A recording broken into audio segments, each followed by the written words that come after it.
Salut à tous, bienvenue dans cette nouvelle vidéo.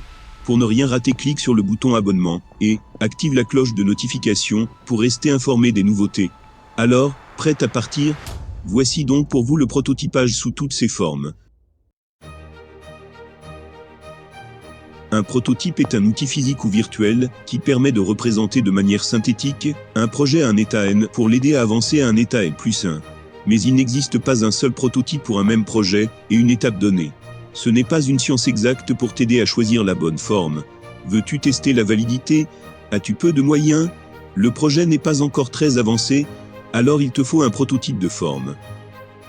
C'est un prototype qui va te permettre de mieux cerner la proposition de valeur, la promesse qui est adressée dans son fond et dans sa forme première. Est-ce que tu travailles sur un process, un mode d'organisation? Si c'est le cas, alors, il te faut penser à l'infographie, qui est un très puissant outil, qui permet de raconter en un visuel les histoires cachées derrière des informations très complexes, ou de jeux de données graphiques. Elle permet de hiérarchiser des informations à donner, et d'expliquer un processus. Est-ce que tu travailles sur un service, un produit, un lieu ou une infrastructure? Alors tu as besoin de 4 éléments. Premier élément, une affiche ou plaquette commerciale. En une image et en un slogan, l'affiche synthétise un message du point de vue client, la plaquette permet de détailler une idée avec la même perspective, et en cas de service digital, l'image peut être un écran ou la forme page. Deuxième élément, un storyboard. Le storyboard permet de creuser le parcours utilisateur et l'expérience client en les racontant en plusieurs images successives. Il oblige à se mettre dans leur peau pour penser le projet en intégrant les feedbacks adaptés. Troisième élément, un pitch elevator. Un pitch est une courte présentation éloquente d'un projet qui doit le promouvoir et donner envie d'en savoir plus, et condenser le propos en se forçant à une synthèse. On met aussi le doigt sur les caractéristiques et éléments principaux du projet. Quatrième élément, une maquette ou alors échelle réduite ou plan. Les maquettes permettent de proposer des premiers volumes et creuser des aspects plus physiques d'un projet. Cette première matérialisation permet de soulever des points très concrets d'un projet sans avoir à attendre. Après les prototypes de forme, il faut passer aux prototypes d'usage.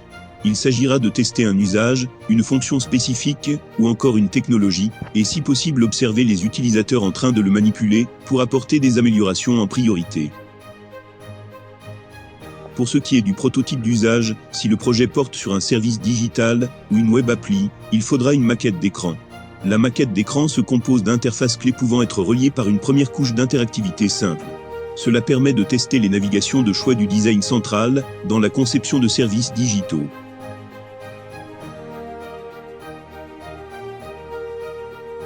Si tu travailles sur un produit, il faut une maquette, échelle 1.1. Une maquette d'objet à échelle réelle permet de creuser et présenter les fonctionnalités centrales du projet. Prise en main, détails pratiques, aspect général.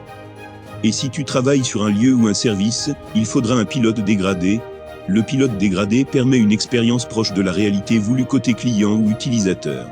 Mais sans que le système ne fonctionne vraiment derrière, tout à ce stade n'est que simulation, pour ajuster et étayer plus facilement. Ayant ces éléments en votre possession, une fois testé le prototype d'usage, il faudra passer maintenant au bêta prototype. Il permet de tester de A à Z tous les aspects d'un projet à une grande échelle à la fois en termes d'expérience utilisateur, business model, technologie et matériaux. Il ne doit rien manquer, mais certains éléments peuvent encore être imparfaits. Pour ce qui est de tester une mise en œuvre, si vous avez besoin de creuser d'autres aspects, vous passez au prototype d'usage. Si vous voulez tester un prototype et que vous avez démarré un projet déjà bien avancé, vous pouvez directement vous lancer à la phase de prototype d'usage.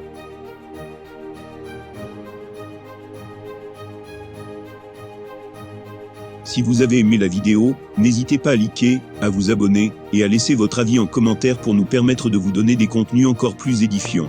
Merci et à bientôt.